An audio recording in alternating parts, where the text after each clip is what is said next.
Bien, vamos a analizar el texto número 4 del siglo XIX, que es, como bien aparece aquí, es el discurso de Segismundo Moret en las Cortes que realiza, lo tenemos aquí, el 6 de abril de 1869. ¿Vale? Bien, aquí tenéis que tener en cuenta, por lo tanto, a la hora de realizar la introducción, teniendo estos datos básicos. ¿De acuerdo? Vale. Como siempre digo, lo que tenéis que hacer en la EBAU es esto que nos preguntan aquí. Como veis, pues tenemos aquí los pasos 1, 2 y 3 de nuestra guía del comentario de texto. Ya sabéis que el paso número 1 es la clasificación, que la EBAU no nos lo pide, pero Manu sí nos lo pide. En segundo lugar, tendríamos el punto número 2, que son las ideas fundamentales del discurso, ¿vale? Que sería el análisis, ¿vale? Análisis o ideas fundamentales. Y en tercer lugar tenemos ese contextualiza, que tenéis aquí, es el contexto histórico. Bien, por último tenemos esa pregunta asociada. Ya sabéis que cada texto tiene la suya y tenéis que estar muy atentos para saber qué es lo que os preguntan. En este caso, ¿vale? Voy a borrar esto. eh, Aparece a partir de aquí. Aparece a partir de aquí, ¿vale? Sería, dice que relacionemos todo este discurso con las características y con el significado histórico de la Constitución del 69. Así que tenemos que estudiar las características de la Constitución de 1869 que tenéis justamente debajo de vuestros apuntes, ¿vale? Y el significado histórico, es decir, la importancia que tiene esta Constitución, ¿de acuerdo? Vale, eso como lo tenéis debajo es simplemente meterlo en la pregunta asociada y ya está. Si acaso tenéis que ampliar algo, quizás sea en el significado histórico, pero bueno, como luego vais a tener el texto resuelto, pues lo cogéis de ahí y listo, ¿vale? Yo os lo voy a dar todo muy, muy ordenado. Bien, vamos al punto, por lo tanto, número uno, que sería la clasificación. Vale. Vale. No hace falta que me pongáis, pues primero introducción, luego clasificación. No, hacemos los cuatro pasos y esa introducción, pues lo metemos directamente en la clasificación. Bien, aquí tenéis que empezar diciendo qué es esto, ¿vale? Entonces, esto, pues tenemos que decir que es un fragmento de texto. Esto ya nos da la pista, esto que os he explicado muchas veces, esos paréntesis que aparecen ahí, eso significa que aquí también lo tenemos, aquí también lo tenemos, que, que el discurso este que tenemos aquí, que este texto, pues digamos que tiene más texto, pero no lo han querido meter, ¿vale? Entonces, por lo tanto, podemos decir que es un fragmento de texto. Vale, tendríamos que decir que es un fragmento de texto correspondiente a un discurso, ¿vale? Es un discurso de Segismundo Moret, ¿vale? Tendríamos que decir quién es este. Lo vamos a desarrollar un poco en el autor, pero podemos decir, de hecho lo pusimos, creo recordar, lo pusimos aquí, justamente debajo, ¿no? Lo pusimos aquí debajo. A ver, lo pusimos aquí, ¿vale? Y dijimos que era el secretario de la Comisión Constitucional, ¿vale? Es uno de los participantes en la redacción de esta Constitución, ¿vale?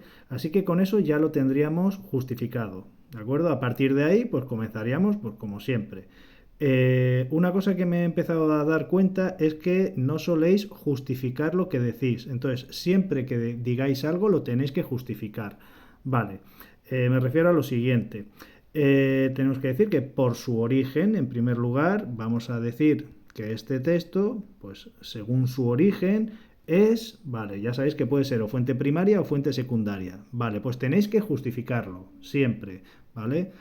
Tienes que decir, pues porque este es un texto que es contemporáneo a los hechos sobre los que nos informan y no ha sido modificado. Si es secundaria, pues decís, lo justificáis. Vale, después de según su origen, tenemos que destacar según su forma. Vale, pues aquí lo mismo. Según su forma, tenemos que decir uno de esos 4 tipos de texto que siempre decimos, ¿vale? Y lo justificáis. Normalmente, pues hay que justificarlo, pues, por ejemplo, pues si es un discurso o porque es una constitución o porque es, vale, en este caso lo tenéis aquí, como es un discurso, pues elegís el tipo de texto que es, ¿vale? Que no os lo voy a decir, y decís, pues porque es un discurso. Que luego queréis definir un poco más lo que es el texto circunstancial o el que sea, o jurídico, lo que sea, vale, pues lo decís, ¿vale? Pero tenéis que justificar que es un discurso. Vale, después de según su forma, tenemos que decir según su contenido, ¿vale? Pues en función del texto que tenemos delante, pues tenemos que destacar los temas que trata, ¿vale? Pues si trata temas políticos, pues será un texto de contenido político o incluso de contenido jurídico, ¿vale? Si está hablando de cosas, pues de leyes, de artículos, etcétera. Bien, cuidado. El hecho de que el contenido sea jurídico no significa que por su forma el texto sea jurídico, ¿de acuerdo? Así que cuidado con esto. Vale, una vez ya tenemos el contenido, tendríamos que hablar del autor, ¿vale? Aquí me lo tenéis que desarrollar un poquito, ¿vale? Yo os he puesto en los apuntes un cuadro con este autor, bueno, pues tendríamos que hablar un poco de quién es Segismundo Moret, ¿vale? Si lo leéis, pues ahí aparecerá, porque fue diputado, que participó en la redacción de la Constitución del 69, que fue ministro varias veces. Aparece también por ahí que, bueno, pues que abolió o eliminó esa esclavitud en Puerto Rico, aunque quedó un poco limitada a esa libertad de vientres. Ya aprovecho para explicaros qué es eso de la libertad de vientres, que de hecho se bautizó como Ley Moret, ¿vale? En 1870. Vale, pues la ley de vientres era que aunque la madre pudiera ser esclava, ¿vale? La persona que crecía en su interior, pues ya nacía libre, ¿de acuerdo? Así que es una forma, bueno, limitada de eliminar la esclavitud, pero bueno, en aquella época pues menos era nada, ¿de acuerdo? Vale, también importante, y lo vamos a ver en los temas posteriores, decretó la autonomía de Cuba y Puerto Rico en 1897. De hecho, en fin, vamos a ver eh, cómo intentó impedir en vano esa emancipación, ¿no? de estas colonias, pero bueno, ya lo explicaremos más adelante. Va a fundar el Partido Democrático Monárquico más tarde, en 1875. Este es uno de los miembros cimbrios que también explicamos en clase. ¿Vale? En el texto resuelto vais a ver una notita que explica cómo surgen el sector de los cimbrios, ¿vale? Se llaman así porque hace referencia sobre todo bueno, a los antiguos germánicos que lucharon contra la antigua Roma, que era una república. Bien, pues estos son del antiguo Partido Demócrata, que se convirtieron en Partido Republicano en la Revolución de 1868, pero que al final decidieron, bueno, pues apoyar a la monarquía. Bien, pues Segismundo Moret es uno de estos. Y como curiosidad, para los que vayáis a estudiaros a Cáceres, pues también tuvo una vida empresarial bastante importante, porque llegó a ser pues el presidente de la Sociedad General de Fosfatos de Cáceres. De hecho, cerca de Cáceres hay un pueblo pequeñito que se llama Aldea Moret y que lleva su nombre pues en honor a este personaje, ¿vale? Bien, eso con respecto al autor, y el destinatario, por supuesto, pues tenéis que decir que es público, es un discurso que va dirigido pues a todos los parlamentarios de allí, ¿vale? Eso con respecto a la clasificación. Bien, vamos a la parte más importante, que es lo que más me interesa, y ya sabéis que esta es la parte, digamos que más os van a puntuar, el análisis, ¿vale? El análisis y también la pregunta asociada. Yo creo que son las dos partes donde los correctores se fijan a la hora de valorar si un alumno o alumna sabe dominar el comentario de texto, ¿vale? Bien, Como siempre, lo primero que tendríais que hacer pues es enumerar las líneas, ¿vale? Bien, aquí como podemos ver, pues tenemos 1, 2, 3, 4 y 5, 6, 7, 8, 9, 10, 11, 12, 13, 14, 15, 16, si no he contado mal, ¿vale? No puedo aquí pintar, vale, del 16 que estaría ahí abajo, ¿vale? Ya sabéis, de 5 en 5. Y siempre que veáis una idea que queráis explicar, tenéis que situar o localizar esas ideas en el texto. Es decir, si os queréis referir a algo que aparece entre las líneas 5 y 6, pues tendríais que ponerlo así. No hace falta que pongáis líneas 5 o 6, simplemente 5-6 y a partir de ahí, bueno, pues explicáis todo lo que queráis sobre lo que ahí aparece, ¿vale? Y así el que os corrige, pues ya sabe que lo que estáis explicando esas líneas 5 y 6, ¿de acuerdo? Eso es muy importante. Vale, entonces, lo primero que tenemos que hacer es la idea general de todo el texto, es decir, tenemos que identificar la idea general de todo el texto, ¿vale? Esto fundamental, para eso tenéis que leerlo muy detenidamente, las veces que haga falta, si tenéis que digamos, que leerlo varias veces, subrayar, etcétera, vale. Una cosa os voy a decir, este discurso se realiza, lo tenéis ahí debajo, el 6 de abril, ¿vale? El 6 de abril de 1869. La Constitución finalmente se aprobaría más tarde, hasta el 6 de junio no quedaría promulgada esta Constitución.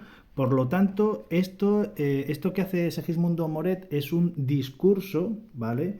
Que vamos a analizar y que se realiza el día 6 de abril de 1869.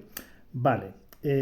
Con respecto a esto os tengo que decir que la comisión destinada a redactar de forma provisional la Constitución es lo que se llama un proyecto de Constitución. Bueno, pues tardó más o menos unos 25 días, ¿vale? Unos 25 días. Pero una vez se hace ese proyecto de Constitución, hay que debatir artículo por artículo para finalmente votarlo y si están a favor o en contra de todas y cada una de las palabras que aparecen en esa Constitución. ¿De acuerdo? Si hay, ya lo he dicho en clase, que una simple palabra, una simple coma colocado en un lugar, pues puede cambiar el significado de todo el artículo, ¿vale? Ya veíamos, por ejemplo, en la Constitución de 1812, veíamos cómo la soberanía recaía esencialmente en la nación. Ese esencialmente es fundamental, ¿vale? Bien, vale, pues entonces el 6 de abril comienza a debatirse este proyecto de Constitución y van a estar hasta el 31 de mayo, es decir, del 6 de abril hasta el 31 de mayo discutiendo esta Constitución, ¿de acuerdo? Eso yo creo que es importante que lo sepáis, ¿vale? ¿Por qué? Porque en la idea general la Constitución todavía no se ha aprobado, así que si leéis todo el texto, pues llegaréis a la conclusión que la idea general de todo el texto es la necesidad de aprobar una constitución democrática que incluya, como vamos a ver a lo largo de todo el texto, que incluya derechos individuales y sociales. Yo creo que esa sería la idea general, ¿vale? Lo podéis decir de otra manera.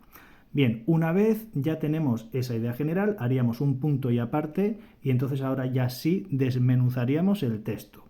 Bien, cuando es un texto que es un solo párrafo, bueno, quizá es más, o lo vais a ver quizá más difícil, pero si lo leéis varias veces, ¿vale? Yo creo que se puede establecer tres partes claramente diferenciadas, ¿vale? Podemos dividir el párrafo en tres partes. Yo, en primer lugar, lo que veo es una primera división en las 6 primeras líneas, ¿vale? Es decir, desde la 1 2, 3, 4, 5 hasta las 6, más o menos hasta aquí, ¿vale? Y aquí lo que yo veo, ¿vale? Es que el señor Segismundo plantea una serie de preguntas. De hecho, el texto comienza con dos preguntas, ¿no? Voy a subrayarlas, que está aquí, ¿vale? Estas son. La primera dice que ¿a qué responde pues nuestra Constitución? ¿Vale? Es decir, nos está haciendo una pregunta y la respuesta que da, ¿vale? Es que dice que toda Constitución representa o ha representado en el momento en que se ha hecho la resolución de un problema histórico. Es decir, según Segismundo Moret, lo voy a poner así, dice que toda Constitución ha resuelto un problema. ¿Vale? Bien. Eh, Aquí ya con lo que hemos estudiado podríamos comentar algo, ¿vale? En primer lugar, podríamos decir que Segismundo comienza planteando un par de preguntas, porque la segunda pregunta también hace referencia a la Constitución, ¿vale? Hace referencia de qué problema histórico había que resolver en estos momentos, es decir, qué problema histórico tiene que resolver nuestra Constitución, ¿vale? Entonces yo la primera parte, que iría, ya os digo, desde la línea 1 hasta la 6, hasta ahí, considero que Segismundo comienza planteando un par de preguntas, como os digo, cuyo centro de atención es el concepto de constitución, ¿vale? Y aquí ya podríamos definir qué es una constitución. Pues podemos decir que es la norma suprema de organización del Estado. Y en su opinión, ¿vale? Según lo que nos dice aquí, de hecho nos lo dice ahí, en las líneas 2 y 3, ¿vale? Pues hace referencia a la resolución de un problema histórico que no había medio de dejar sin resolución, ¿vale? Entonces, debe resolver problemas históricos, ¿vale? Aquí podemos decir, porque lo sabemos de temas anteriores, que la Constitución de 1812, por ejemplo, pues resolvía el problema histórico de la soberanía nacional, porque antes de 1812 todos los poderes recaían o estaban concentrados en el rey, ¿de acuerdo? Bien, pues eso ya le da al corrector pues una idea de que vosotros controláis lo que estáis diciendo. Vale, con respecto a la segunda pregunta, se centra fundamentalmente en qué problema resuelve esta constitución que están debatiendo, ¿vale? Nos lo dice ahí. ¿Qué problema histórico había que resolver en estos momentos? ¿Vale? Pues en estos momentos los problemas que había que resolver, pues básicamente, bueno, nos lo dice aquí, dice, se ha visto que la democracia ha brotado por todas partes y se ha levantado el problema social. Vale, dice, por eso esta constitución lo que resuelve es traer el elemento democrático a la vida jurídica de España. Vale, pues aquí Moret considera que esta revolución de 1868, ¿vale? Esta revolución de 1868 había triunfado gracias al apoyo del pueblo. Y la Constitución del 69, bueno, pues debía responder a esos anhelos democráticos de ese pueblo que apoyó pues el derrocamiento de Isabel II y sus gobiernos moderados que no eran más que gobiernos represivos y que no veían con buenos ojos ni la democracia ni los derechos individuales. Y eso los vemos en la línea, pues yo lo veo en la línea 4 y 6. Aquí, en las líneas, a ver si no cuento mal, 1, 2, 3, 4, que no puedo, ahí, 4 y 6, ¿vale? Nos dice ahí que qué problema histórico había que resolver en estos momentos. Vale, dice que la democracia ha brotado por todas partes. Eso de que ha brotado por todas partes, hace referencia a, bueno, en la etapa anterior tenemos a Isabel II, ¿vale? Y a sus gobiernos moderados. Recordamos sobre todo a Narváez. Y claro, Narváez, acordaos que con Narváez se crea la Guardia Civil, que no era otra cosa que un cuerpo, bueno, pseudomilitar que servía fundamentalmente para proteger a los terratenientes en el campo por medio de la represión.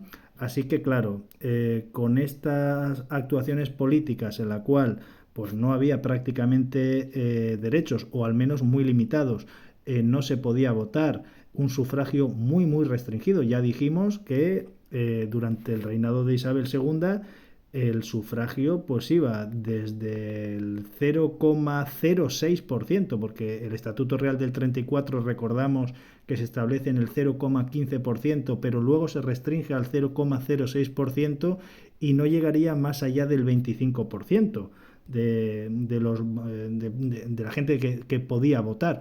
Así que claro, por eso nos dice aquí que bueno, pues que la democracia ha brotado por todas partes y se ha levantado el problema social, ¿vale? Y esta Constitución, por lo tanto, bueno, pues debe traer, nos lo dice aquí, debe traer el elemento democrático a la vida jurídica. Así que, resumiendo, en primer lugar, la primera pregunta nos dice que todas las constituciones deben resolver problemas históricos, ¿vale? Líneas 2, 3, ¿vale? Obviamente primero tendríamos que decir que el elemento central aquí es la palabra constitución. Vale, pues la primera pregunta nos plantea que todas las constituciones deben resolver problemas históricos, y la segunda pregunta nos dice qué problema resuelve o podría resolver esta constitución que están debatiendo. Bien, pues esa pregunta se responde porque lo que se va a traer, digamos, son los derechos individuales, los derechos sociales y la democracia. Esa sería la respuesta que resuelve estos problemas, esta Constitución, ¿vale? De 1869, las líneas 4 y 6, ¿vale? Bien, eso sería la primera parte. Bien, con respecto a la segunda parte, ¿vale? Pues si lo hemos dejado aquí, yo creo que iría hasta aquí. Más o menos, si no cuento mal, pues sería hasta aquí. Vale, pues de las líneas 6, 7, ¿vale? Porque bueno, esto tampoco estamos en la línea 6, pero ya pasaríamos aquí a la 7, de la línea 6, 7 a la 14, ¿vale? Aquí también hay una serie de preguntas, pero aquí lo que plantea Moret es, digamos, qué es necesario para lograr lo que dice en esta primera parte, es decir, traer el elemento democrático y los derechos individuales y sociales. Vale, pues aquí lo que dice el señor Moret en estas líneas es que para lograrlo, el señor Moret lo que defiende es el sacrificio, el pacto, ¿vale? El pacto de que ese sacrificio que va a hacer el Partido Democrático haciendo o haciendo, digamos, que sus compañeros acepten. Algunos lo harán, los cimbrios, otros no, los republicanos. Bueno, pues es un sacrificio que va a hacer el Partido Democrático, aunque se escindan y se dividan, aceptando una forma de gobierno monárquica, ¿vale? Aquí nos dice el Partido Democrático, al aceptar la monarquía, ¿vale? Este es, digamos, el sacrificio que va a hacer, aunque en realidad, bueno, es un sacrificio, pero también es un pacto, es decir, ellos van digamos, a prescindir de sus ideales republicanos, van a aceptar la monarquía, pero a cambio también van a pedir a los otros partidos más conservadores, fundamentalmente la Unión Liberal, ¿vale? Les van a pedir que acepten pues más derechos individuales y más derechos sociales. Así que Resumiendo, el Partido Democrático va a aceptar la forma de gobierno monárquico, eso está en las líneas 7 y 8, ¿vale? En las líneas, tengo aquí un guión, en las líneas, a ver, voy a poner así, en las líneas 7 y 8, ¿vale? Eh, y a cambio van a hacer que el resto de partidos, bueno, pues reconozcan derechos individuales y sociales. Y eso lo vemos a partir de la línea, pues yo lo veo 7, 8, 9 desde aquí, pues prácticamente hasta aquí, hasta la 14, ¿vale? De las líneas 9 a la 14 vemos cómo el resto de partidos van a aceptar o van a reconocer los derechos individuales y sociales porque les están, digamos, diciendo los del Partido Democrático que, oye, si nosotros aceptamos la monarquía, vosotros también tenéis que ceder. Así que es un sacrificio, es un pacto que hacen.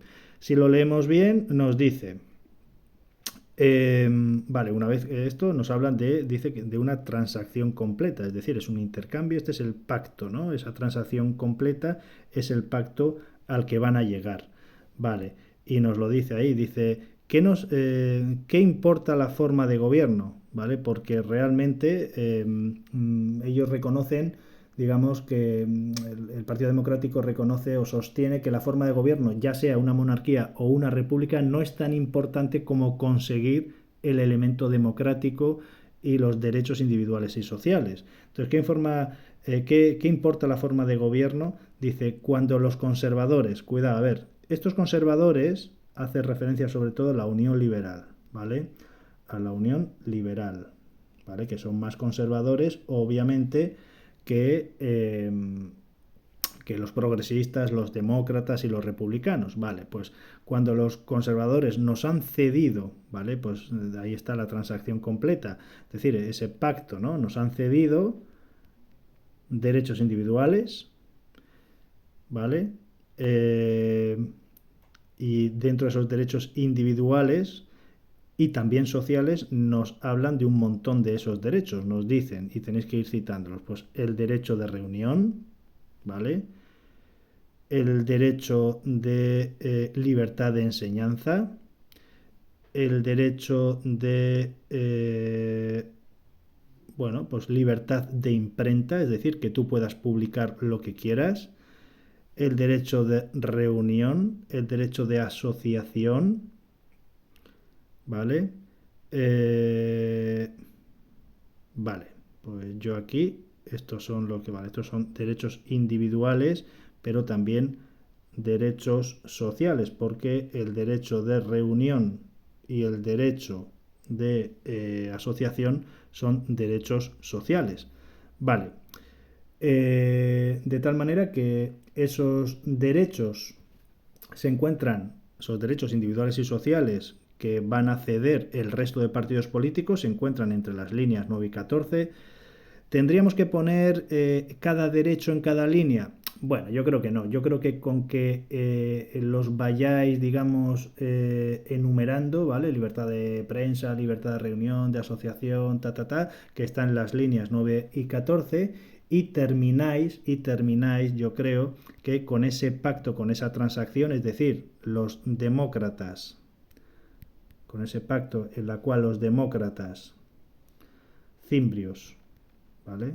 Los demócratas cimbrios, como Segismundo Moret es un cimbrio, van a querer, bueno, no, van a aceptar, vale, voy a poner rey, vale, van a aceptar la monarquía, epa, van a aceptar la monarquía, ahí se me va, ¿vale? Mientras que el resto de partidos más conservadores, ¿vale? Esto lo tenemos, eso de que van a aceptar la monarquía, lo tenemos en las líneas, hemos dicho 7 y 8, ¿vale? Mientras que el resto de partidos conservadores, ¿vale? Conservadores, bueno, pues lo que van a, vale, voy a poner aquí, el resto de partidos más conservadores, hay que poner la Unión Liberal sobre todo, ¿vale? pues van a aceptar derechos, ¿vale? Ponemos símbolo igual, bueno, derechos individuales más sociales. Y eso lo tenemos en las líneas, hemos dicho antes, 9 y 14, ¿vale? Y como conclusión de esta segunda parte, yo pondría que a Segismundo Moret, bueno, pues digamos que no le importa la forma de gobierno, ya sea monarquía o república, digo, al final van a aceptar esta, no es tan importante y eso está en las líneas 8 y 9, como lo veis ahí, ¿vale? Ahí está, que importa esa forma de gobierno. Líneas 6, 7, 8 y 9. Ahí lo tenéis, ¿vale? Pues eso lo tendríamos en el segundo párrafo. La tercera parte, pues ya nos quedaría como una especie de conclusión aquí, así pues, ese así pues es como diciendo, bueno, pues con todo esto, ¿vale? Las líneas 15 y 16 ya, ¿vale? Concluye que la nueva Constitución de 1869 pues es una síntesis, un equilibrio, una suma de dos ideologías opuestas, que básicamente son el cambio y la permanencia. Es decir, los deseos de cambiar a un régimen democrático, que esto es por lo que aboga Segismundo Moret, pero también los conservadores también, digamos, van a poner su granito de arena en esta Constitución porque va a haber una monarquía y un orden social y económico, ¿vale? Porque Segismundo Moret pues no es un revolucionario de estos que participaría en otra revolución como la del 68, ¿vale? Entonces nos dice aquí que este proyecto de constitución, ¿vale? Pues tiene dos ideas o combina dos ideologías, ¿vale? Democracia, que es el cambio. ¿Por qué digo cambio? Porque hasta entonces había habido un régimen liberal, pero no era democrático, ¿vale? Esta va a ser la primera constitución verdaderamente democrática. Y también se va a unir con, digamos, pues lo que es conservador, ¿vale? Es decir, digamos, sí, lo que es la permanencia, vamos, la permanencia, ¿vale? Cambio y permanencia, progreso y conservación, y aquí vuelvo a decir lo mismo, progreso y orden. Aquí lo que se está viendo es que Segismundo Moret lo que quiere es un equilibrio, ¿vale? Entre una cosa y otra. En principio parecía que era una constitución, bueno, que iba a gustar a todos porque era pues fruto del común pacto, pero bueno, pues ya sabemos por el tema que vais a estudiar del sexenio revolucionario que al final pues no gustó a muchos y ese hecho pues hizo que finalmente pues fuera complicada, ¿vale? Porque va a tener muchos enemigos. Bien, finalmente, lo que podríamos decir en las ideas, no lo tengo en los apuntes, pero lo tendréis en el texto resuelto, es que la Constitución de 1869 fue aprobada por las Cortes por amplia mayoría, ¿vale? Creo que os voy a poner incluso también el número de votos, 214 votos a favor y 55 en contra, y precisamente fue aprobada por mayoría porque las Cortes Constituyentes fueron elegidas por sufragio universal masculino. Por lo tanto, claro, vamos a aprobar una constitución democrática que defiende el sufragio universal, de momento masculino, y claro, esta constitución pues la aprobaron sobre todo personas que fueron elegidas por esas cortes constituyentes también elegidas por sufragio universal masculino, ¿vale? Bien, yo sé que me he enrollado aquí muchísimo con las ideas, pero quiero que lo tengáis claro, ¿vale? En tercer lugar tendríamos el contexto histórico, ¿vale? ¿Qué tengo que poner aquí en el contexto histórico? Bien, en el contexto histórico primero tenemos que ubicarnos, ¿vale? Ubicarnos dónde estamos. Pues lo primero que tendríamos que decir es que estamos en el sexenio revolucionario. Y pondríamos las fechas 1868-1874. Vale, ese es el periodo histórico, pero como hemos estudiado el tema, tenemos que atinar dentro de las fases del sexenio revolucionario democrático dónde nos encontramos, ¿vale? Y si miráis bien los apuntes, pues vais a ver que estamos pues justamente después de la Revolución del 68, porque estamos en el 5 de abril de 1869, ¿vale? Y en esa etapa, entre el 68 y el 69, pues tenemos el gobierno provisional, ¿vale? El gobierno provisional. Y aquí pues tendríais que explicar un poquito, tendríais que explicar cómo se llega allí, es decir, yo partiría en primer lugar del Pacto de Ostende, ¿vale? Del Pacto de Ostende, ya sabéis, esa localidad de Bélgica donde se reúnen en 1866 progresistas y demócratas, luego se sumarían también los de la Unión Liberal un año más tarde, 1867, y bueno, pues estos son los que van a hacer la revolución de 1868. Hablaría un poco de las causas de esa revolución, ya sabéis, causas políticas, pues digamos que el modelo que ofrecía Isabel II estaba agotado, los escándalos que tenía, la camarilla de personas a las que les daba, digamos, el papel de asesoramiento. Ya os hablé de Sor Patrocinio y personajes de ese talante. Causas sociales también, porque había esos impuestos que eran muy impopulares, como los consumos, ¿no? Que eran pues esos impuestos sobre los productos de primera necesidad, o el sistema de quintas de reclutamiento militar, donde iban los pobres. Causas económicas también, ¿vale? Sobre todo esa crisis económica de 1866, ¿vale? De malas cosechas. Ahí va a haber una especie de crack del 66, ¿no? Porque la gente invirtió muchísimo, sobre todo en las líneas ferroviarias, en los negocios ferroviarios, y se fueron al garete. Vale, esas serían las causas. Luego explicaríamos un poquito el desarrollo de esa revolución de 1868, cómo se hace, ¿no? Cómo comienza en un primer momento, que lo preparan las juntas revolucionarias, y va a comenzar con una conspiración militar, ¿no? Ahí tenéis que citar sobre todo a tres personajes importantes: el almirante Topete, que en estos momentos forma parte de la Unión Liberal, que se subleva, digamos, en Cádiz con ese pronunciamiento, y luego pues el general Serrano, que también es de la Unión Liberal, y el general Prim, bueno, pues son los que van a llevar la voz cantante, ¿vale? Tenéis que citar esa batalla de Alcolea. En algunos lugares os aparecerá la batalla del puente de Alcolea en Córdoba. Ya sabéis que Isabel II estaba veraneando ahí en el norte, la zona de Lequeitio, y cuando vio la derrota pues se fue a Francia. Y luego ya pues desarrolláis un poquito el gobierno provisional, ¿vale? El gobierno provisional, ya sabéis, que después de triunfar la revolución convocan esas elecciones a cortes constituyentes. Esto es importante, a cortes constituyentes, porque van a desarrollar una constitución, y lo hacen por sufragio universal masculino, ya sabéis, mayores de 25 años. Y es importante porque es la primera vez que se hacía en España unas elecciones por sufragio universal masculino.